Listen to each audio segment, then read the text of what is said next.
بسم اللہ الرحمن الرحیم، السلام علیکم ویورز۔ آپ کو ہم نے پچھلے ویلاگس میں بتایا کہ اس خطے میں موجود ممالک کے جیو پولیٹیکل مفادات کیا ہیں، کانفلکٹس کیا ہیں، چائنا اور انڈیا کے بیچ میں جو ایک تنازع چل رہا ہے اس کا بیک گراؤنڈ کیا ہے اور آگے پراسپیکٹس کیا ہیں۔ آج ہم اس حوالے سے بہت اہم بات کرنے جا رہے ہیں اور وہ ہے کہ پاکستان اس سارے کھیل میں کہاں کھڑا ہے۔ کچھ باتیں آپ کو پہلے بتا چکے ہیں پاکستان کی جیو پولیٹیکل اسٹریٹجک امپورٹنس کے حوالے سے، تو آپ غور کیجئے گا کہ آپ جانتے ہیں کہ دنیا کی سپر پاورز کے درمیان جاری معاشی جنگ اور عالمی تجارتی راستوں میں تبدیلی پاکستان کے لیے ایک ایسا سنہری موقع ہے جو شاید اگلی کئی دہائیوں تک دوبارہ نہ ملے۔ اگر پاکستان واقعی دبئی، سنگاپور اور ترکی کی طرح ایشیا کا اگلا لاجسٹک ہب بننا چاہتا ہے تو بن سکتا ہے۔ اگر ایسا ہو گیا تو پاکستان صرف ایک ملک نہیں بلکہ ایشیا، مشرق وسطیٰ اور وسطی ایشیا کے درمیان تجارت کا مرکزی گیٹ وے بن جائے گا۔ دنیا کے نقشے پر پاکستان ایک غیر معمولی مقام رکھتا ہے۔ پاکستان چین کے ساتھ بھی جڑا ہوا ہے اور چین کے لیے ایکسپورٹ کا سب سے شارٹسٹ راستہ جو ہے وہ پاکستان کے ذریعے۔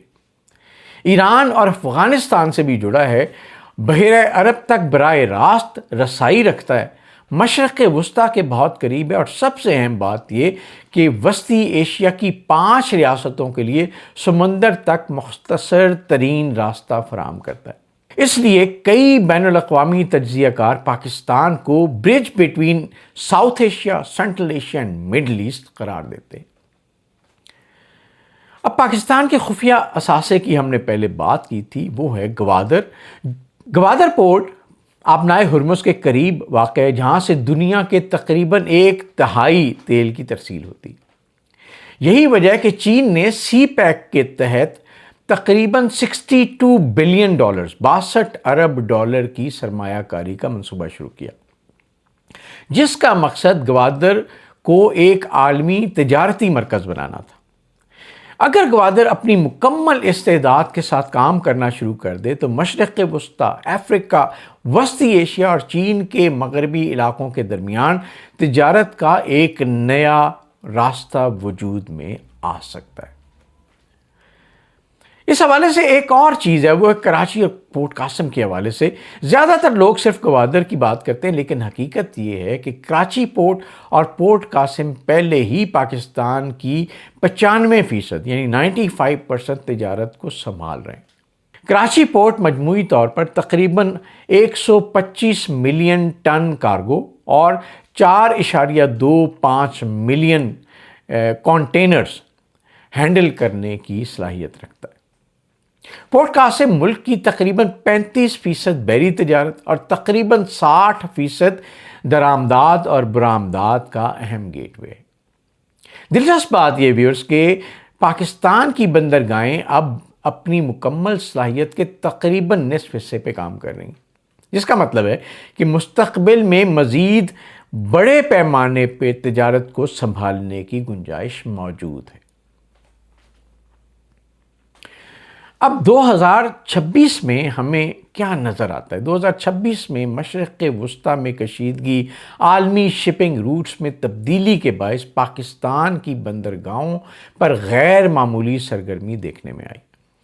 صرف 24 دنوں میں کراچی پورٹ پر تقریباً 8,313 یعنی 8,313 کانٹینرز کی ٹرانس شپمنٹ ہوئی، جو پورے 2025 کے برابر ہے۔ یعنی پورے سال میں جو 2025 میں شپمنٹس ہوئی تھیں، صرف 24 دنوں میں اتنی ہی شپمنٹس ہوئی ہیں۔ یعنی صرف چند ہفتوں میں 1423 یعنی 1423% اضافہ ریکارڈ کیا گیا۔ یہ دنیا کے لیے ایک واضح اشارہ ہے ویورز کہ پاکستان متبادل تجارتی راستے کے طور پہ ابھر سکتا ہے۔ یہ بہت بڑا میسج ہے۔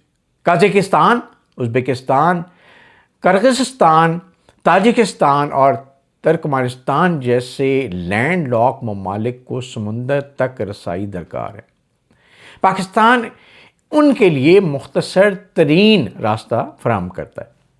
پاکستان کے حوالے سے اگر دیکھا جائے تو حالیہ مہینوں میں چین پاکستان روٹ کے ذریعے وسطی ایشیائی ممالک کی رسائی بڑھانے کے لیے عملی اقدامات دیکھنے میں آئے۔ اگر یہ منصوبہ مکمل طور پہ کامیاب ہو جائے تو پاکستان خطے کے لیے وہی کردار ویورز ادا کر سکتا ہے جو آج دبئی اور سنگاپور ادا کر رہے ہیں، اور شاید اس سے بھی زیادہ۔ اب دیکھا جائے تو سی پیک کی بات اگر ہم دیکھیں تو سی پیک بہت سے لوگ اسے صرف موٹر ویز اور بجلی کے منصوبوں تک محدود سمجھتے ہیں۔ ایسا نہیں، حقیقت میں سی پیک سڑکیں، ریلویز، خصوصی اقتصادی زونز، فائبر آپٹکس، بندرگاہوں کو ایک مضبوط نظام میں تبدیل کرنے کا منصوبہ ہے، اور یہی وہ انفراسٹرکچر ہے جو کسی بھی ملک کو لاجسٹک ہب بنا سکتا ہے۔ لیکن یہ اتنا آسان نہیں ہے۔ پاکستان کے سامنے کچھ چیلنجز ہیں، اور وہ ہیں کہ ریلوے کے نظام کو مضبوط بنانا ضروری ہے، بہت کمزور ہے۔ ملک میں 95% خشک کارگو سڑکوں کے ذریعے منتقل ہوتا ہے، جس میں اخراجات اور تاخیر بڑھ جاتی ہے۔ بندرگاہوں پر تاخیر بہت زیادہ ہے، ہینڈلنگ بہت مشکل بنا دی گئی ہے۔ کارگو کلیئرنس میں اوسطاً 8 سے 10 دن لگ جاتے ہیں، جو عالمی معیار سے بہت زیادہ ہے، اور اس پہ بہت زیادہ کام کرنے کی ضرورت ہے۔ سیاسی عدم استحکام یا دہشت گردی کے حوالے سے ہم کئی بار بات کر چکے ہیں کہ اس حوالے سے ابھی پاکستان بہت کام کر رہا ہے، اور اس کو مزید ایک لیول پہ پہنچانے کی ضرورت ہے کہ جب دہشت گردی کے خطرات ختم ہو جائیں اور سیاسی عدم استحکام کو مکمل طور پہ ختم کیا جائے اور ملک میں ایک پولیٹیکل سٹیبلٹی آئے۔ پولیٹیکل سٹیبلٹی کسی بھی ملک کی ترقی کے لیے بہت ضروری ہے، اور اس پہ میرا خیال ہے کہ بہت ہنگامی بنیادوں پہ کام ہونا چاہیے، اور شاید ہو بھی رہا ہے۔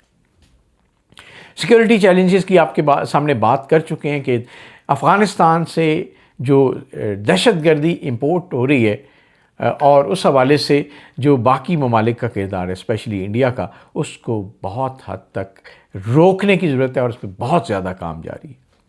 اگر اس میں پاکستان کامیاب ہو گیا انشاءاللہ، تو سوچئے پاکستان ایک درآمدی معیشت نہیں رہے گا، بلکہ ٹرانزٹ فی سے اربوں ڈالر کما سکتا ہے، لاکھوں نئی نوکریاں پیدا ہو سکتی ہیں، گوادر، کراچی، پورٹ قاسم عالمی تجارت کے مرکز بن سکتے ہیں۔ پاکستان جنوبی ایشیا، مشرق وسطیٰ اور وسطی ایشیا کو جوڑنے والا پل بن سکتا ہے۔